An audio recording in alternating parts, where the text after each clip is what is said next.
Welcome to the first part of Organic Chemistry 1 series. In this part, we will focus on the covalent bonding and shapes of molecules. We will cover the basic principles in organic chemistry.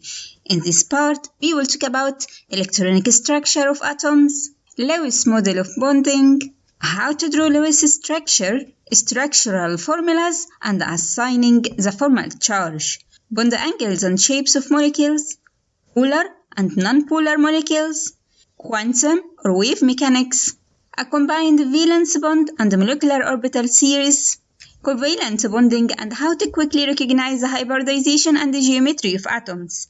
We will also talk about resonance, how to draw curved arrows, and the push electrons in creating contributing structures, molecular orbitals for delocalized systems, functional groups, bond length and bond strength in alkanes, alkenes, and alkynes. All these topics are explained with many solved exercises for deeper understanding.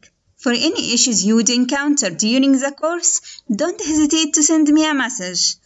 I look forward to work with you. Let's start.